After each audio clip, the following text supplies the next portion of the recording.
Olá, amigos da Velocidade! Estamos começando mais um Fórmula Brother. Eu, Renan Sardinha, depois das minhas merecidas férias, estou de volta. Quero agradecer aí Alex Varmely por ter conduzido o nosso programa de forma maestral. Nós que estamos num hype olímpico, os deuses da Fórmula 1 nos ouviram pedindo uma Fórmula 1 interessante o suficiente para que a gente não precisasse mudar de canal no domingo de manhã, no Grande Prêmio da Hungria, um grande prêmio caótico, com resultados surpreendentes. Mas antes de tudo, antes de falar sobre Stock Car, sobre Fórmula 3, sobre W Series e, é claro, a Fórmula 1, eu quero dar o meu boa noite a Alex Varmely. Fala, turma, beleza? Renan, bem-vindo de volta a casa. Meu amigo, como falamos na semana passada, nós podíamos torcer para não ser chata essa corrida da Hungria, né? Que sempre é chata.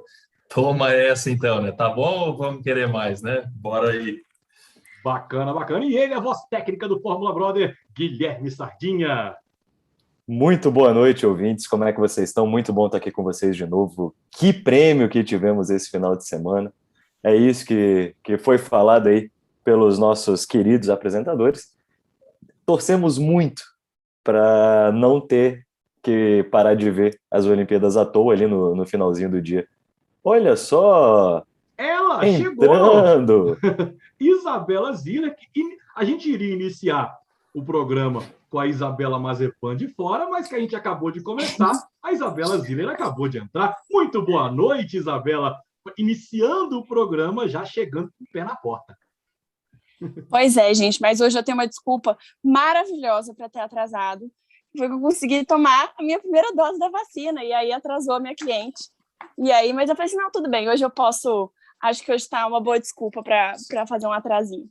Muito bacana, não perdeu nada, estamos começando este Fórmula Brother de hype olímpico. Então, na verdade, ela não se atrasou, né? Ela só largou na nossa frente e teve que parar nos boxes depois. Acontece. Exatamente, parou nos boxes e já está melhor do que a gente, porque já tomou vacina e a gente ainda não. Com certeza.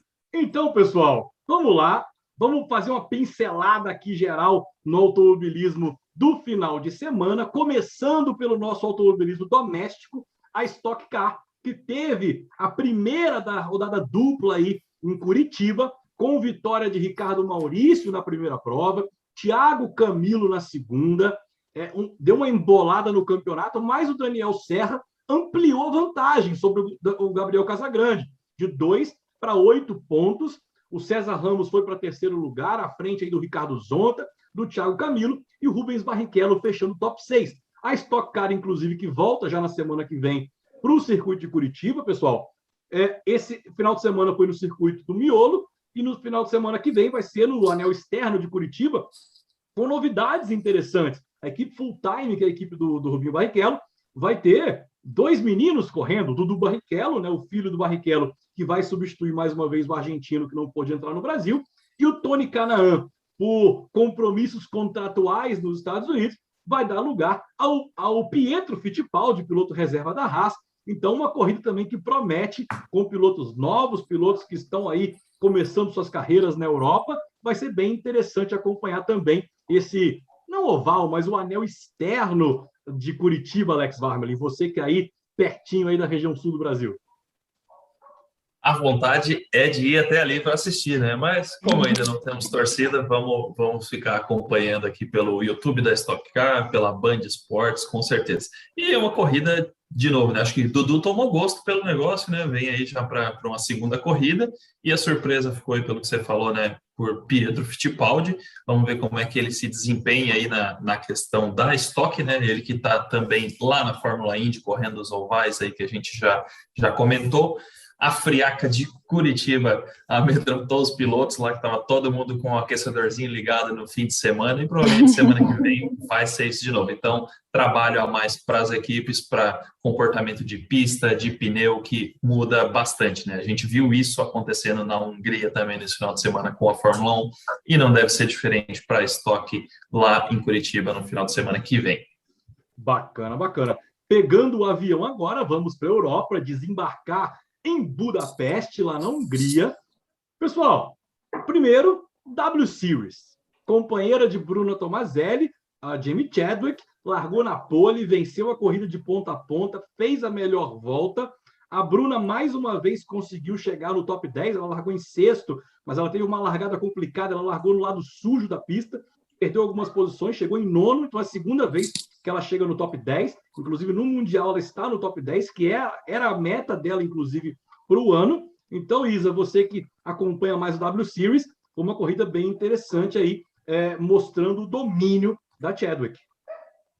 Sim, era exatamente isso que eu ia comentar. Ela não está deixando margem para ninguém alcançá-la, né? Realmente a gente tem umas outras que aparecem aí no pódio de vez em quando, mas a Jamie Chadwick realmente ela não está deixando espaço para as outras. A prova dela é perfeita, ela não erra, né? Então a gente está vendo um pouco até o que a gente viu ano passado com o Lewis Hamilton, né? Ele só perdia quando ele errava, né? Então esse ano essa é um pouco a situação da Jamie, mas eu acho interessante, mais interessante ainda da W Series, a dinâmica que está agora do que o ano passado estava a Fórmula 1, porque esse ano, pelo menos, a gente vê uma mudança maior, né, nas outras posições. A Bruna mesmo tem provas que ela chegou super mal e tem duas já que ela tem, né, aí no top 10, então eu acho que essa possibilidade que as pilotas têm de se movimentarem dentro do grid, mostrarem a diferença toda semana é muito maior do que a Fórmula 1 tem, e aí fica mais interessante, né? A briga ela é sempre possível, ao invés da Fórmula 1, que se o carro não tem um bom desempenho, realmente fica um pouco mais dura, né, e complicado. Então é sempre legal de ver a Jamie Chadwick realmente tá aí para ganhar vários pontos para a superlicença dela até o final do ano. Exatamente, essa foi a quarta etapa, é a segunda vitória dela, então ela deu uma disparada aí na competição, e é uma competição que tem apenas 8 etapas, se eu não me engano, então já chegou na metade mais com a curta. Chadwick. Exatamente, com a Chadwick lá na frente. Pessoal, vamos subir um pouquinho de categoria, não que a W Series seja uma categoria inferior, então vamos para a categoria paralela, com os mesmos carros, inclusive a Fórmula 3, que tivemos aí 3 corridas na Hungria, né? O resultado, inclusive, da primeira corrida com vitória do Lorenzo Colombo não aconteceu, ele foi punido, o Lorenzo Colombo venceu, e o Ayumu Iwasa, acertei o nome do rapaz, herdou a primeira colocação, né? O Enzo Fittipaldi ficou em 12º, Caio Collet terminou apenas na 20ª posição, mas aí um destaque para a segunda corrida, que o Fittipaldi largou em primeiro, fez uma corrida fantástica com o Nannini, inclusive foi muito legal para os saudosistas, né? O sobrenome Fittipaldi, o sobrenome Nannini, aí para quem acompanhou a Fórmula 1 na década de 70, na década de 80, tivemos aí 2 sobrenomes muito interessantes, onde o Nannini passou o Fittipaldi, venceu a corrida, o Fittipaldi, né, o Enzo Fittipaldi, ficou na segunda posição, o Caio Collet largou em 20º, ganhou muitas posições e cruzou em 12º, e a terceira corrida do final de semana, com pista molhada na Hungria, foi muito interessante a disputa entre o Dennis Hauger e o Arthur Leclerc, né? O irmão do Charlinho. O Hauger passou o Leclerc, venceu a corrida. O Enzo Fittipaldi foi novamente bem, ele pulou de 17º para a 9ª posição, né? E o Caio Collet foi o 16º depois de ter largado em 25º. Então, assim, os brasileiros estão largando mal, porém fazendo boas corridas, aprendendo aí em sua primeira temporada, principalmente o Enzo Fittipaldi, na Fórmula 3, Guilherme. Com certeza. Acho que é uma escola, né? E essa escola a gente está vendo que o sangue ajuda muito ali dentro. Definitivamente está na família essa corrida. E torcer, né? Eu acho que faz tempo que a gente quer ver cada vez mais um brasileiro ali voltando no grid da Fórmula 1. E excelentes candidatos, né? Exato. São a Fórmula 3 e a Fórmula 2 servem para isso, para que o piloto ele consiga pegar aí a dinâmica, não só da corrida, mas de todo um ambiente da Fórmula 1, até porque são grandes prêmios que acompanham o circo da Fórmula 1, são categorias aí paralelas à Fórmula 1. Senhoras e senhores, diga Isabela Ziller. O último comentário a gente viu na última corrida, não na Hungria, na anterior, o Leclerc, né, correndo e recebendo milhares de instruções ao mesmo tempo. realmente ele vem evoluindo, mas é um pouco que você estava falando, né? Os brasileiros estão largando mal, mas a gente está vendo eles evoluindo no decorrer da corrida, e aí corroborando com o que o Guilherme falou, né? É a escola, né? Eles têm que realmente ganhar quilometragem, aprender e tudo mais, em todos os sentidos. A correr e a escutar rádio, né? Então... Afinal, a escola Raikkonen só se faz uma vez na história, né? Isso aí. É o gostinho, né? O gostinho. Foi o primeiro pódio do Enzo Fittipaldi, né? Então, quem sabe aquele gostinho ficou e ele quer mais. Mas a questão do rádio eu nunca vou conseguir entender, gente. O cara a 300 km por hora, numa Uruge, com 2 pilotos do lado dele, tendo que ouvir o cara falando no ouvido para ele apertar o botão do lado esquerdo de baixo. Não rola. Eu vou mudar, mas é aquilo, né? Eu vou mudar a estação do rádio no meu carro. Eu quase bato.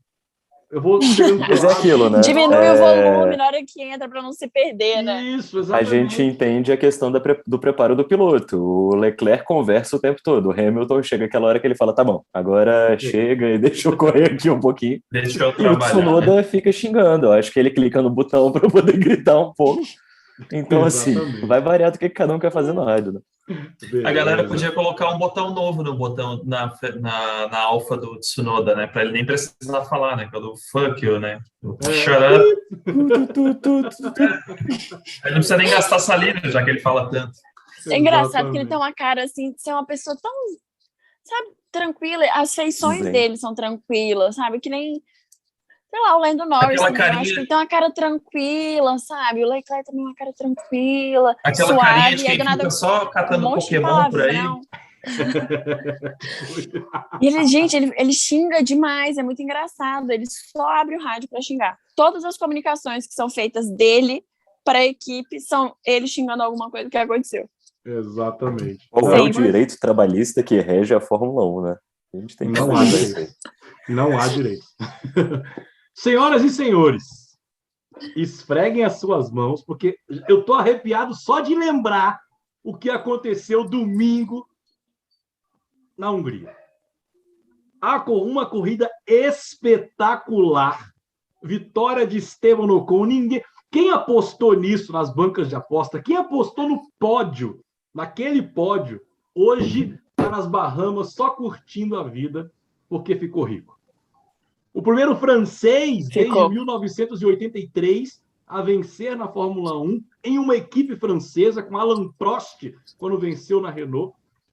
Esteban Ocon realizou esse feito. Uma corrida espetacular, mas também maluca. Ninguém entendeu o que aconteceu. Teve Hamilton largando sozinho, teve Bottas jogando boliche, teve o Stroll dando porrada no Leclerc, e ele deu sorte, porque como o Bottas fez uma cagada muito maior, ninguém pensou na cagada do Leclerc, do Stroll.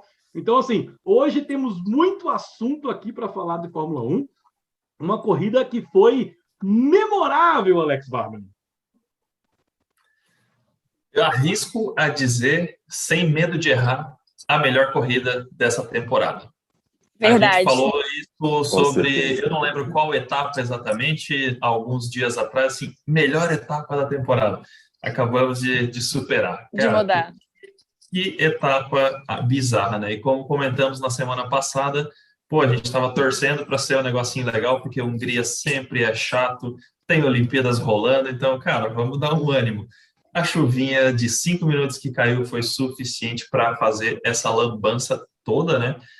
Afinal, em momento algum do fim de semana choveu, então simplesmente ninguém fazia a menor ideia de como pneu, pista e tudo mais iria se comportar, né? A temperatura, como eu comentei no caso da Stock, aconteceu aqui, a pista estava quase 15 graus mais fria do que o normal que eles estavam treinando, então, cara, era, como disse o Rubinho nos seus stories, né? A receita estava pronta para acontecer aquela cagada toda ali, né, cara? Exatamente. Eu queria que vocês pensassem no seguinte cenário. Valtteri Bottas, um homem que está lutando por um assento na Fórmula 1 numa equipe de ponta. Né? A gente já sabe que se ele não ficar na Mercedes, ele vai para uma equipe pequena. Né? Duas coisas aconteceram. Uma, cagada monstra, boliche do Bottas, onde na primeira volta ele já tirou 4 carros de uma vez. Outra, que é uma coisa boa para a Mercedes. A Mercedes voltou à liderança do campeonato, o Hamilton voltou à liderança do campeonato por culpa do Bottas. O que fazer com o finlandês, Guilherme? O que fazer com o finlandês? É aquilo, né? Quanto vale o prêmio do final do ano? Porque a conta vai ser grande desse final de semana, né? E ainda tem a conta do fim de semana, né, que a Ferrari, inclusive, veio forte de que quem causou as coisas que pague a conta. A gente já falou disso na semana passada com o Verstappen também. O assunto voltou à tona. Exatamente. Então, assim, a conta é cara. O prêmio no final do ano, beleza, dado para os construtores, mas cobre o custo dessa brincadeira aí de explodir um carro em 4 horas. Foi muito sério o que aconteceu. Se a gente for buscar, Isabela, as últimas 2 corridas, nós tínhamos o Verstappen na frente com 30 pontos na lista. Gente, quem acompanha o Fórmula Brother, e a gente também tem uma boca maldita que, pelo amor de Deus, né? Quem acompanha o Fórmula Brother viu que a gente falou, se o Verstappen ganhar 2 corridas aí, abrir 30 pontos, o título tá basicamente encaminhado. Gente, pulverizou. Mas assim, literalmente, não ele só pulverizou o carro. Se a gente voltar em 2019, quando o Vettel bateu na Alemanha, e aí 2018, perdão, quando o Vettel bateu na Alemanha, ele estava na frente do campeonato, e aí foi o Calvário, o Vettel errou sozinho. Ninguém foi culpado além dele mesmo. Agora não. Corrida passada, o Hamilton mandou o Verstappen para o hospital e o Bottas agora fez com que o Verstappen corresse de silver tape com o carro aos frangalhos. E uma diferença que era de 30 pontos, o Hamilton passou e agora está na liderança por 8 pontos. Isabela, foi um pesadelo as últimas 2 semanas para a Red Bull. Super pesadelo, né? Semana passada a gente já estava conversando de que já era um pesadelo, porque chegou muito perto. E aí agora mais um fim de semana, assim, surreal, né? Eu acho que surreal é a palavra que a gente tem para falar. Mas eu estava ouvindo durante essa semana agora o episódio da semana passada, e uma hora eu mesma falei que gostava muito de relargada. E aí na hora eu falei assim, nossa, gente, parece que eu gosto de ver as pessoas batendo, né, só para relargar. E aí, 2 dias depois, começou a corrida, e logo aquele strike horroroso, eu falei assim, meu Deus do céu, relargada, yes! Pelo menos, né, aquele negócio, ninguém ficou ferido, mas, gente, que loucura que foi aquilo, assim... Mais uma vez, do início da corrida, super início da corrida, porque na outra também tinha sido, né, na primeira volta, e aí já sai todo mundo, eram 4, na segunda volta já tinham 6 fora. Exato. E aí você olha, e depois o Mazepin ainda bateu no pit lane. Gente, que strike fenomenal, foi lindo, é tudo que a gente quer ver. Assim, a gente quer ver eles correndo, né, mas a gente adora quando essas coisas inusitadas acontecem. Exato. E também permitiu, né, contribuindo para a assinatura, a assinatura do Bottas em outro lugar, ou em lugar nenhum, que o George Russell e o Nicolas Latifi chegaram dentro dos pontos, né? Exatamente. Então, assim, se o Bottas já estava com a carteira ali pronta para dar baixa, agora o negócio ficou quase carimbado. Porque a gente vai falar... de quebra, o Russell... a gente vai Russell ainda vai fazer o teste, né? Exatamente, assim, a gente já fala sobre alguns pontos específicos de posição de alguns pilotos ao longo do programa. Muito doido. Mas a questão é o seguinte, essa batida, o Mika Hakkinen, por exemplo, ele deu uma entrevista hoje falando, cara, o que aconteceu com o carro do Verstappen, ele fez um milagre. Quem viu as fotos do carro do Verstappen, cara... Faltando um pedaço, metade do carro de Fórmula 1 terminando uma corrida daquele jeito. Pilotos já abandonaram por muito menos. Parecia que tinha rasgado. É porque você nunca viu eu jogando videogame. Você tem que ver no Fórmula 1 2021 aqui, eu já terminei corrida com muito menos. Parecia que um tigre fez Confia assim, no carro. Passou arranhando tudo. Loucura. Eu não me lembro, assim... De papel. Eu acompanho Fórmula 1, assim, mais ou menos desde os meus 12, 13 anos de idade. Eu não me lembro de um carro terminando uma corrida rasgado com silver tape. Eu acho que, assim, que poderiam fazer propaganda daquela silver tape, porque deve ser a melhor do mercado. Porque segurou um carro de Fórmula 1 a 300 por hora, de desmontar. Né? Mas, assim, isso foi uma das questões interessantes de acompanhar. Vocês pararam para perceber, gente, o resultado... Vamos falar agora do George Russell e da Williams. A gente vai falar sobre várias coisas no programa de hoje, mas a Williams Até então não tinha nenhum ponto. Né? George Russell era o que estava mais próximo de pontuar. A corrida do George Russell foi tão George Russell style, né, estilo George Russell, que mesmo ele pontuando, deu merda, porque o companheiro dele, aquele bostinha do Latifi, chegou na frente dele e pontuou mais. A Williams fez 10 pontos. A Alfa Romeo tem 3 no campeonato. Ninguém ia imaginar que a Williams ia chegar na frente da Alfa no campeonato. E essa corrida fez... Eu acho muito difícil agora que a Alfa consiga ganhar 7 pontos no campeonato para pelo menos empatar. Olha a reviravolta que aconteceu no construtor, o dinheiro que a Williams vai ganhar. Sério? Por culpa do Bottas. Você acabou de assistir olha o Bottas um prêmio. virando piloto da Williams no ano que vem. Renan, é sério? Você acabou de assistir um prêmio que o Ocon foi o campeão e você ainda está duvidando que eles consigam fazer alguma coisa durante o campeonato, assim?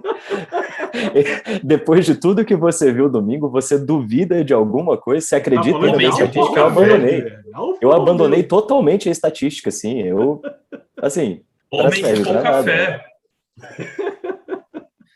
Não, e assim, o mais incrível disso tudo ainda é que assim, o Russell estava com um problema no carro, né? Inclusive, em um dos rádios, ele ainda fala assim, gente, eu tô com um problema aqui, acho que era caixa de câmbio ou coisa assim, então ele abriu passagem pro Latifi e assim, cara, vamos fazer o melhor pela equipe e tudo mais. Então, infelizmente foi, mas foi consciente, né? E, cara, muito feliz mesmo por ver a Williams pontuando finalmente. Acho que a entrevista do Russell depois foi bem emocionante para ele e tal, né? Então, cara, foi realmente bom. A mancada do Russell, o fato inusitado, foi na relargada, né? Aonde que ele imaginou que ele poderia simplesmente cortar a fila do boxe e largar na frente de todo mundo? Que coisa foi essa? Foi menino, garoteou. A gente comentou assim, caramba, o Russell tá indo super mal, tava em segundo, agora já é sétimo? Como assim? Não, mas aí que quando ele devolve as posições, né, amigão? Ele, inclusive, ele agradeceu a FIA, ele fez um Twitter agradecendo a FIA, e a Williams colocou a FIA nada, foi a gente que mandou você voltar. Porque ia tomar uma carcada gigante se tivesse mantido. Exatamente. E assim, foi legal, assim, porque não foram os primeiros pontos dele na carreira. Ele pontuou quando ele correu pela Mercedes no ano passado com o Covid do Hamilton. Só que bateu tanto na trave com a Williams e ele veste tanto a camisa da Williams, né, de fazer reerguer essa equipe. Precisava, icônica. né? Precisava. O choro dele foi muito legal mesmo. Se ele tivesse chegado ainda na frente do Latifi, porque assim, é bem possível agora que ele termine o campeonato atrás do Latifi, se alguma coisa não aconteça igual aconteceu agora, né? Então, assim, é feio, você perder para um cara tão ruim igual o Latifi, você sendo tão superior, mas nada paga os primeiros pontos dele pela Williams, a Williams fazendo 10 pontos e praticamente aí assegurando uma 8ª posição no Mundial de Construtores. Final de semana também, pessoal, que foi de redenção, a gente vai falar da Alpine, mas especificamente eu quero falar sobre o Fernando Alonso, que fez uma corrida espetacular. Inclusive, na minha opinião, ele garantiu a vitória do Ocon, porque o Hamilton estava com pneus melhores. Com certeza. E ele, por 10 voltas, como um leão, segurou a Mercedes de Lewis Hamilton. E depois da corrida ainda falou, eu botei, sempre dava espaço, ele que errava. Né? Então ainda botando... Do Ocon e do Vettel, né? Vamos deixar isso aí. Ele tinha que levar os 2 troféus para casa. Exatamente. Ele até falou, era importante para o Max também. Ele até deu essa o novo essa ministro declaração. da defesa da Espanha, né? Porque decidiu como tudo. Né? Foi espetacular, Isabela. Foi realmente, eu até mandei para vocês no Instagram um meme, que era como se o carro do Alonso tivesse o dobro de tamanho e estivesse bloqueando o Hamilton, porque cada curva que ele ia, meu coração dava uma parada assim, eu ficava sem respirar para ver se ele ia conseguir segurar. E conseguia, e foi lindo de ver. E eu até estava falando com vocês no grupo, eu falei assim, gente, para mim o Alonso é o piloto do dia. E o Alex falou assim, não, mas o Ocon tá indo muito bem. Mas a gente não viu o Ocon quase na corrida, porque depois que ele assumiu a pole, ele ficou lá. Sim. E aí o Alonso dominou, foi lindo. Realmente fazia tempo que a gente não via alguém segurando tanto. Se tivesse deixado, né, na volta 58 ali, a corrida era do Hamilton. Era. Não tinha outra forma. Era muito específico isso. A chance era dele. E eu acho que é interessante porque a gente veio de uma série de corridas onde a disputa levou a um acidente. e a gente via uma disputa onde um dos pilotos não estava entendendo como era disputar, fechava a corrida, igual a gente brinca que é o que eu faço com o Renan quando a gente faz o kart da família. Acontece, tá ali, fechei, ops. Mas eu acho que quando você tá na Fórmula 1, você não pode fazer esse tipo de coisa. Isso aconteceu, beleza, com carros maiores, né, Hamilton e Verstappen. Isso aconteceu com carros maiores, Hamilton e Verstappen, mas isso aconteceu em quase todas as corridas. A gente vai ler desde Schumacher bom, da Haas em si, né, para quase todas as equipes com esse tipo de confronto. E ali a gente teve uma aula do que é defender uma posição dentro do regulamento, sem deixar linha para o lado, deixando espaço para os dois carros brigarem o tempo inteiro.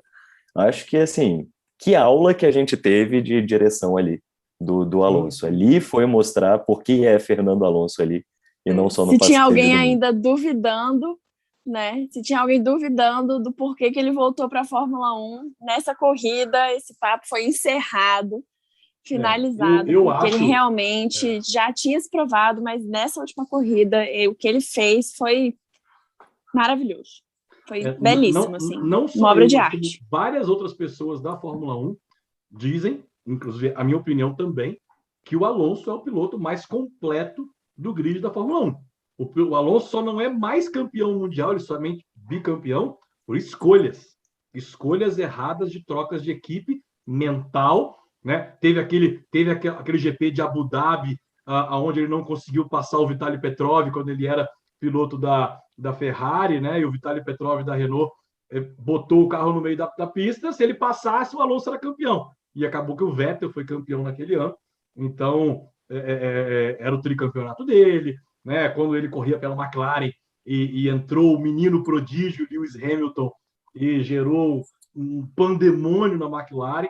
Então, assim, foram escolhas erradas na carreira do Alonso, mas se mostrou um grande leão. O que, por exemplo, na minha opinião, faltou um pouquinho, vou te passar a palavra, Alex, mas faltou um pouquinho para Sebastian Vettel lá na frente na disputa com o Esteban Ocon. Diga, Alex. É isso aí. Mas lembrando até, o Hamilton, inclusive, tinha sido o último parceiro de equipe do Alonso a vencer uma corrida. Então, agora repetimos isso com o Ocon. Nesse período todo, de 2009 até hoje, nenhum companheiro de equipe de Fernando Alonso tinha conseguido vencer com ele na pista, cara. Foi impressionante. E ele não fez, né, diferente da corrida passada, ele não ficou defendendo posição fazendo zigue-zague, né? Como a Isa colocou, uma defesa de posição maestral mesmo. Acho que valeu o piloto do dia para o Fernando Alonso, com toda certeza. Concordo também. E como a gente já mencionou, o Vettel, Alex, você Vettelzeiro, né? Vettelzete de carteirinha. O Vettel que tentou, né, perseguir o Ocon a corrida inteira, não conseguiu abaixar daquele 1 segundo para abrir a asa, somente algumas vezes. Terminou em segundo, foi punido. Inclusive, quem viu a corrida viu que ele parou logo depois da linha de chegada e terminou correndo, né, porque não tinha combustível no carro. E pelo regulamento da Fórmula 1, você tem que ter uma quantidade mínima de combustível para análise. Eu acho uma regra idiota, você pode ir lá na hora que estiver abastecendo e pegar essa quantidade, né? Mas, enfim, ele foi punido, a Aston Martin entrou com recurso, desmontou o carro inteiro, foi pegando gasolina da tubulação para dar lá o tal de 1,5 litro que precisava. E aí, Alex? Sebastian Vettel. Sebastian Vettel tem várias curiosidades para esse final de semana, né? De fato, o carro dele, inclusive, está lá na sede da FIA, nesse momento lacrado, justamente para eles verem se vão realmente, se vai dar seguimento a essa apelação da Aston Martin, para eles desmontarem o carro e então tirarem a gasolina, né? O Otmar Szafnauer já falou assim, cara, tenho certeza que temos 1 litro e 400 ml nesse tanque. Mas eles tiveram um problema e foi por isso que o Vettel parou, não por falta de combustível, segundo declarações deles, e que esse problema ocasionou de a gasolina se espalhar por outras partes do motor, por isso que eles não a encontraram especificamente dentro do tanque, e por isso eles falaram, então, vamos desmontar porque tem gasolina. Então, tá lá o carro lacrado na sede da FIA na França para ver o que vai acontecer, né? Mas, cara, eu acho que assim, o Vettel fez o que tinha com o carro que dava ali. o Ocon estava com um chassi zerado para essa corrida. Então, acho que isso mostra muito do desempenho que a Alpine conseguiu crescer aí. E a pista da Hungria é um pouco travada, tanto que foram poucas, de fato, ultrapassagens depois dessa loucura toda da corrida, né? Só o Hamilton, de fato, que acabou conseguindo escalar o pelotão, né? Todo mundo, no fim das contas, meio que se manteve. Ele tentou atacar nos momentos que deu, enfim. Acho que ele poderia ter sido mais agressivo, de fato, para conseguir ganhar a posição, mas o que no fim da corrida não mudou em absolutamente nada com essa desclassificação. Compartilho da sua opinião que, cara, é uma regra que, no meu entendimento, ela valeria lá nos tempos que a gente tinha reabastecimento. Agora, você bota a gasolina no carro, você vai até o fim. Recolhe antes essa gasolina, não tem o menor, sei lá, enfim, eu não entendo, não li os detalhes dos pormenores do regulamento técnico para entender a necessidade disso, mas desse ponto de vista, inclusive, talvez 300 ml até seja o suficiente para fazer as análises que eles necessitam, né? Então, é bastante discutível essa regra aí que eles estão colocando. Eu acho que, inclusive, tem muitas regras, assim, que vão ficando obsoletas e a gente acaba não usando tanto, e quando precisa, a gente, tem essa regra. Então, quem sabe, a partir dessa questão inusitada da falta de combustível por um outro problema, eles até não revejam algo nesse sentido, porque de fato não faz, né, sentido hoje, quando a gente não tem reabastecimento, você ainda ter que tirar do próprio carro, né? Não é como se o carro fosse injetar algo na gasolina que a FIA não fosse perceber antes em alguma das outras milhares de checagens que ela faz, né? Exatamente. E aí você vai olhar, por exemplo, a classificação hoje, né? Já que essa punição ficou nesse vou, não vou, fiquei, né? O Vettel está, inclusive, com 0 pontos na classificação, considerando como se fosse o último, justamente porque não se sabe qual é a pontuação. Mas, no fim das contas, inclusive os 10 pontos da Williams que a gente comentou há pouco, podem não ser 10 pontos se ele voltar a ter o segundo lugar, né? Todo mundo que está lá em cima cai, né? Mas acho que o melhor desse rolê todo foi a cara do Sainz durante a entrevista, quando ele soube que ele estaria no terceiro pódio, tipo, como assim, amigo? De novo isso, né? Ele é craque nisso, né? Aqui no Brasil, né? Aqui no Brasil aconteceu a mesma coisa. Né? Inclusive, a Ferrari está muito interessada, porque no início da corrida, na largada, além do strike do Bottas, quem sofreu um strike também foi o Charles Leclerc com o Stroll. Né? O Stroll, inclusive, deu uma porrada tão forte no Charles Leclerc na primeira curva que quebrou o motor da Ferrari. A Ferrari já anunciou hoje que vai substituir o motor. Para quem não sabe, a Fórmula 1 só pode usar 3 motores por ano. Esse seria o terceiro motor da Ferrari no ano. E então, possivelmente, como ainda faltam 11 corridas para acabar, o Leclerc vai ter que usar um outro motor. Né? E a troca do motor tem perdas de posição, de muitas posições, dependendo aí de como foram os componentes, seu motor inteiro, enfim. Mas...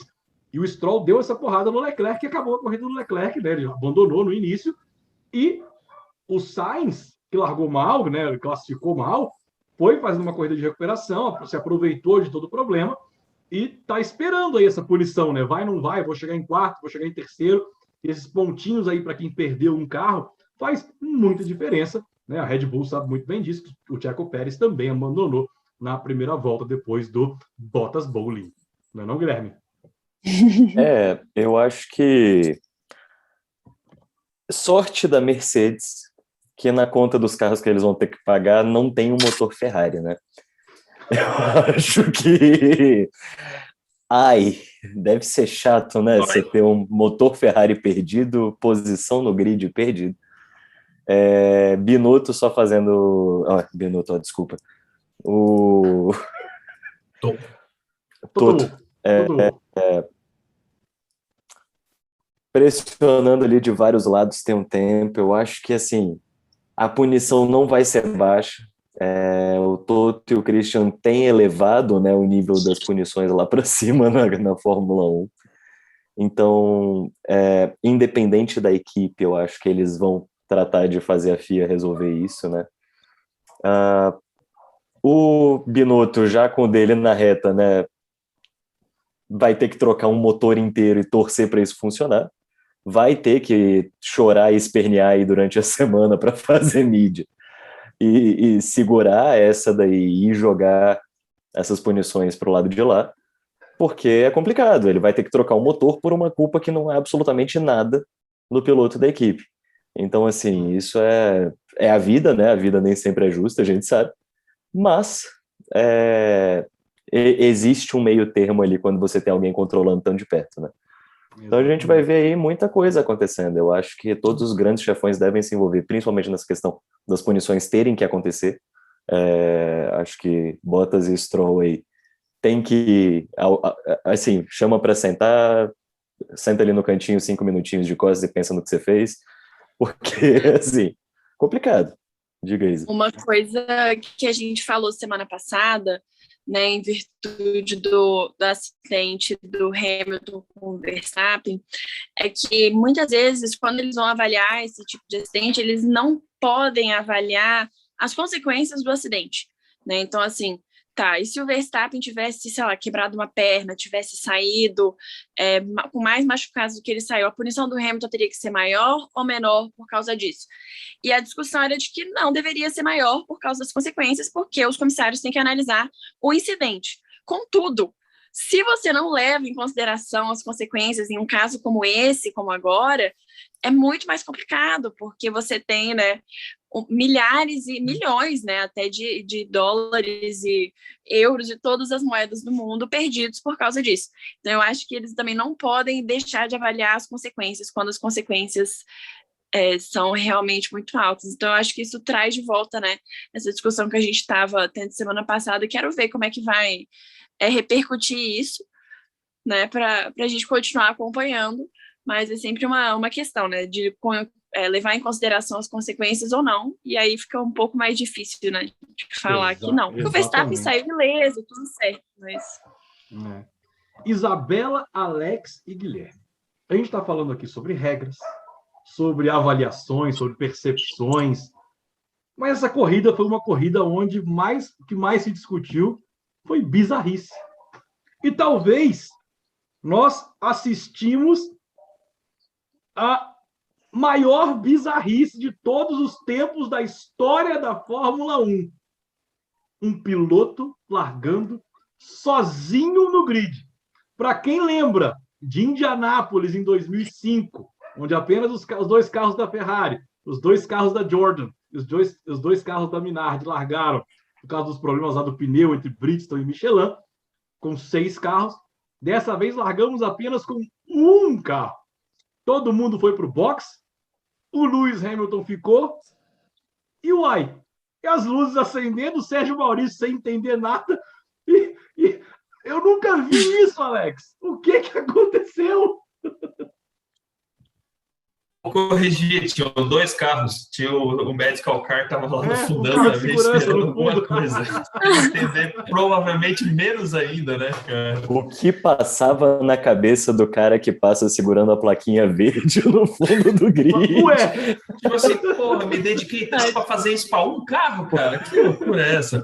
Mas, olha, é algo que depois, né, a gente entende, enfim, o piloto tem que decidir naquele momento que faz sentido ou não, né? A pista estava entre aquele meio molhado, meio seco, enfim, e o cara tá lá na frente, ele não tem ninguém como parâmetro para entender o quão bom ou quão ruim tá, né? A galera do fundão tem pelo menos um à sua frente para olhar, né? Então, cara, mas foi, assim, erro master de Hamilton eu li uma da Mercedes hoje em ter feito isso. Eu li uma entrevista do Toto Wolff hoje explicando, né? Segundo o Toto Wolff, ele sempre quer passar um pano, foi de propósito.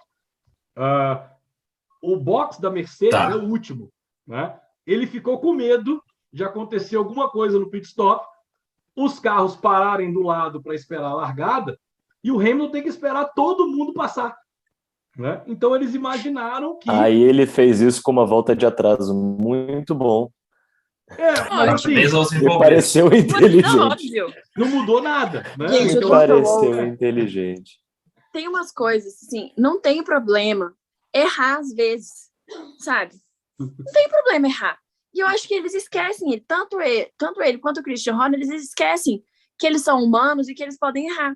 Então não é nenhum problema errar. A gente até gosta de ver um erro de vez em quando, dá uma emoção. Ah, não, foi tudo de propósito. Tem paciência. Claro que não foi de propósito. Dá para ouvir o áudio do Hamilton, tipo assim, uai, tá todo mundo parando, sabe? Ele tá confuso. Gente, imagina a cabeça do Hamilton. Imagina a cabeça do Hamilton ali. Falou, cara, o que é para fazer? É para acelerar quando apagar a luz?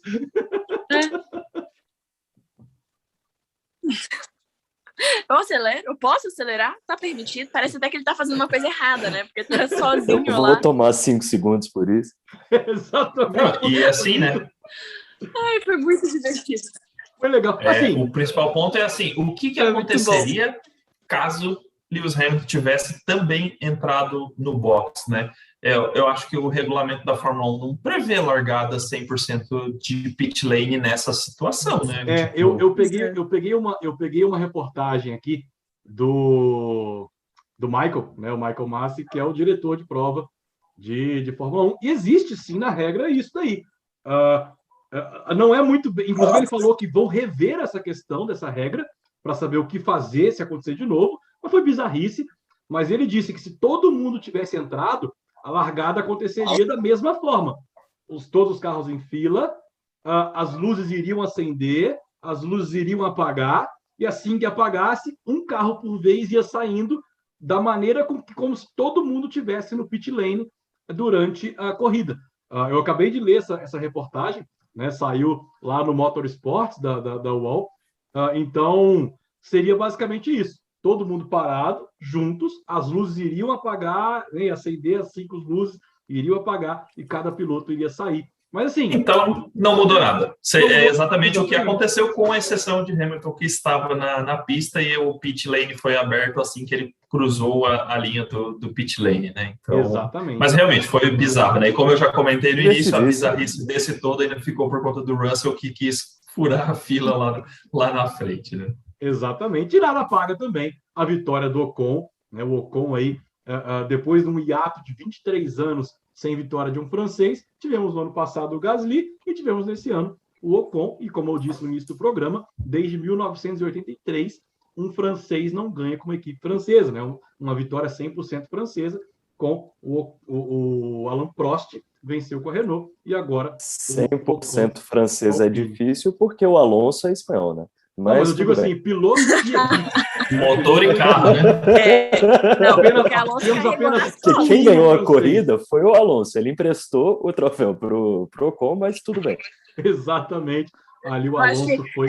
O troféu era um jarro, né? Ele podia pegar a tampa de porcelana e dar para o Alonso. Fala assim, tá aqui a sua parte.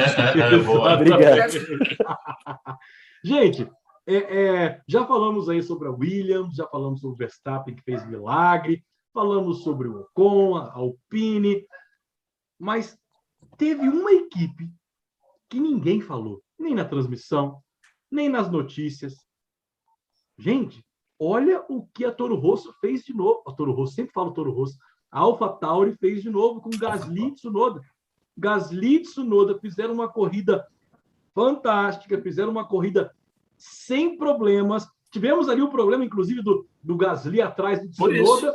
Aí pediram para o Tsunoda deixar o Gasly passar, e o Tsunoda xingou todo mundo. Mas, o Gasly foi lá para frente, 40 segundos na frente, parou no pit stop, fez a melhor volta da corrida, roubou o ponto que o Hamilton ia fazer.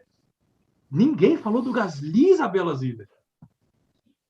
Pois é, né? O Gasly é um dos pilotos que eu gosto de acompanhar, mas, assim, ele ficou um tanto apagado dessa vez, e não por culpa dele ou por falta de mérito dele. Ele fez uma corrida muito interessante, mas é que teve tanta coisa muito mais interessante acontecendo nessa corrida que não deu para a gente ver, né? Então, assim, a gente até agora...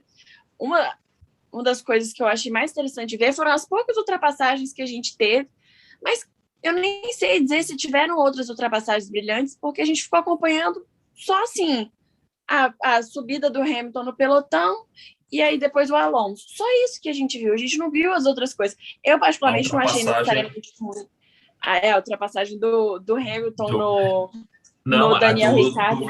A do Verstappen em cima do Schumacher foi sensacional, linda, né? Também. Foi. Mas o Schumacher só apareceu na transmissão por conta disso também. Por causa disso, exato.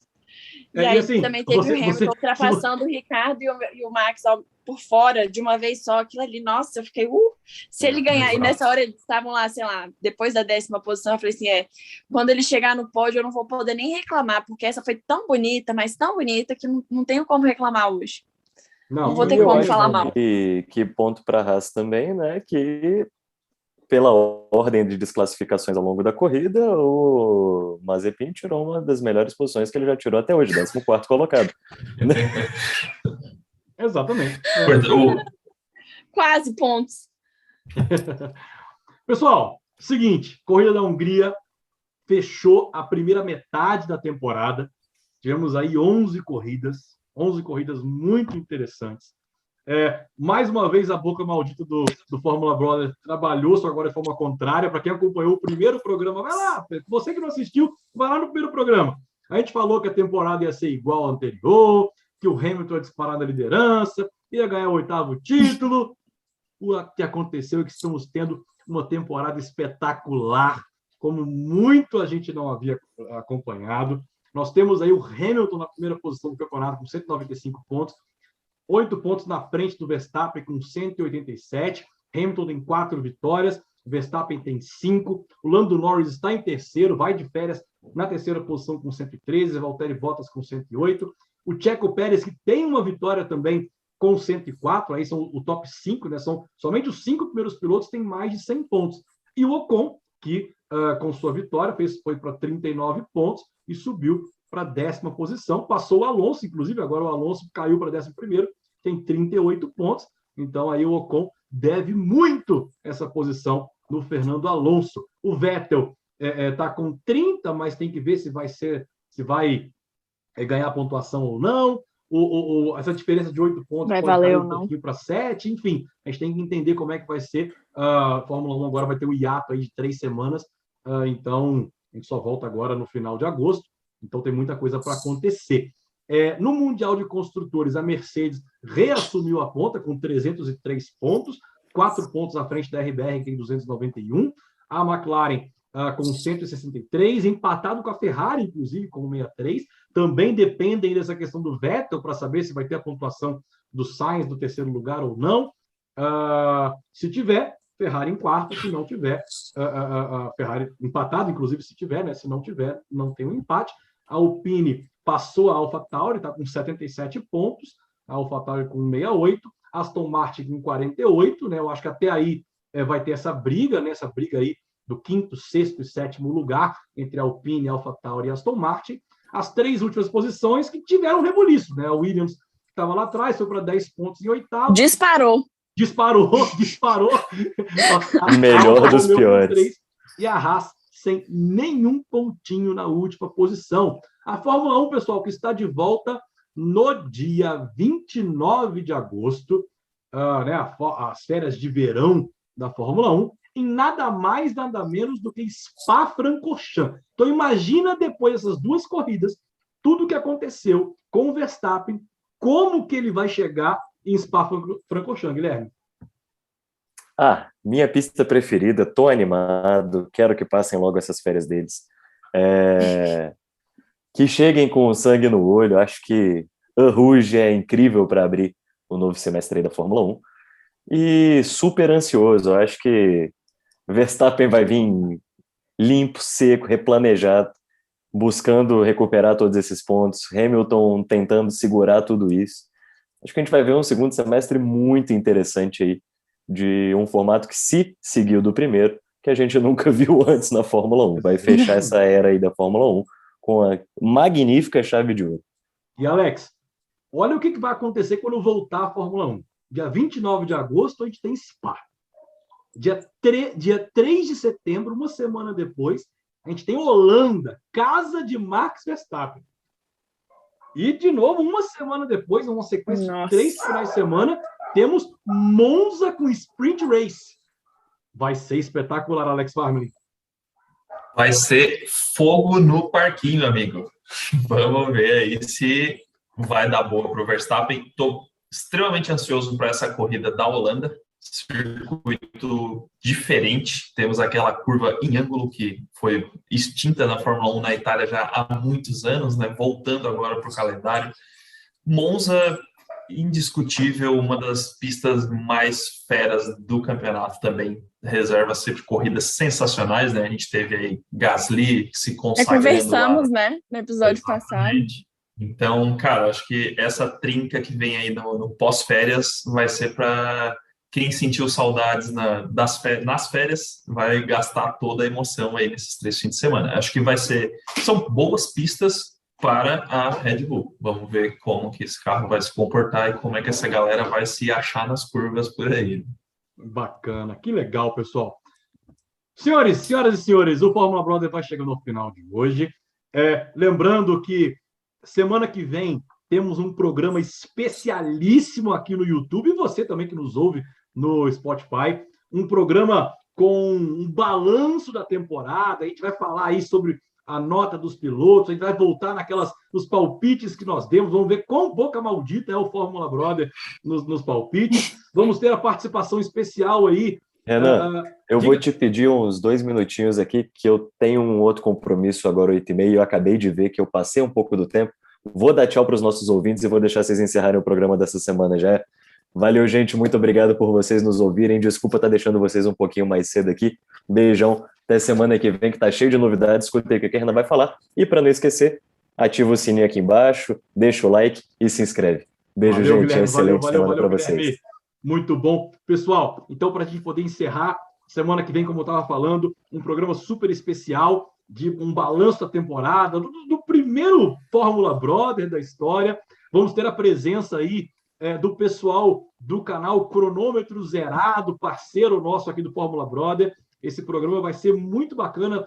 A gente vai botar ele ao ar mais no final da semana, né? Porque a gente vai preparar um programa muito legal para vocês. Segundo semestre, teremos aí novidades, quadros novos dentro do Fórmula Brother, teremos aí playlists novas no YouTube, estamos aí decidindo o que fazer, redes sociais, vai ser muito interessante acompanhar, mas até lá a gente vai ter muito ainda para falar de Fórmula 1, mas primeiramente, dê o seu boa noite, suas considerações finais, Isabela Ziller.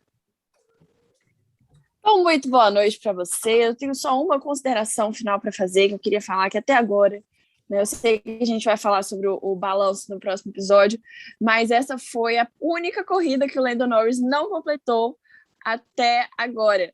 Então, essa é a 11ª corrida, e aí eu vi uma estatística que eu achei muito legal, eu queria compartilhar, que é a terceira, né, temporada do Lando Norris, e em nenhuma das temporadas ele terminou a 11ª corrida.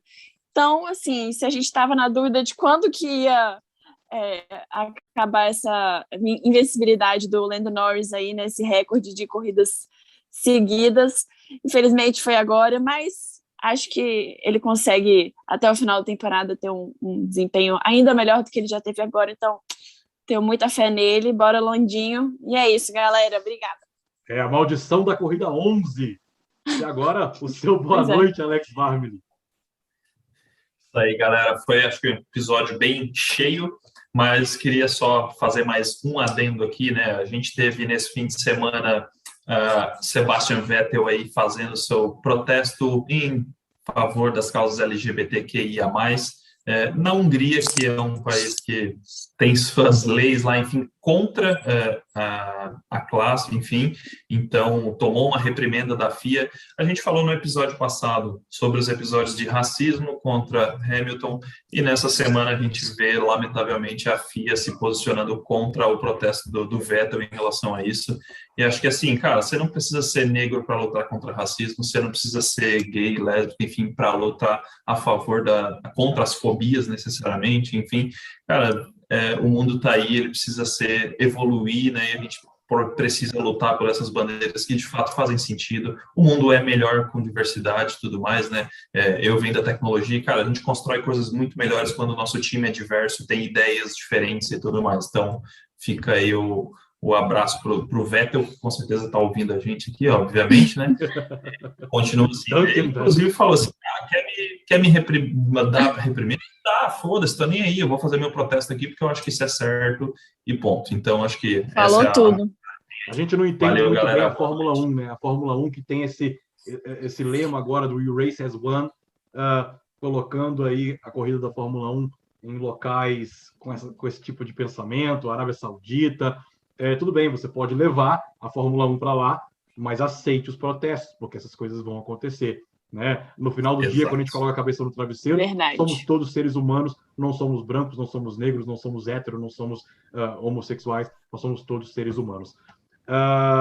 Mas é isso, vale muito excelente comentário aí, Alex, pertinente para o que aconteceu na Fórmula 1, e a gente sabe que isso está na boca de todo mundo, até porque é um tema muito pertinente aí na mídia, nos políticos, mas nós somos um pequeno programa que fala sobre Fórmula 1, mas é muito interessante que a gente consiga passar, e seja para os nossos 60, 100, 150 inscritos, é muito interessante esse recado também.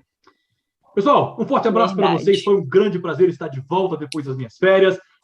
Nos vemos na semana que vem no nosso programa de balanço. Espero que todos fiquem com Deus, com muita saúde, com muita paz. Se já tem idade, vá se vacinar. Não escolha a vacina, escolha a saúde, escolha a ciência. Um forte abraço para vocês. Tchau, tchau. Abraço.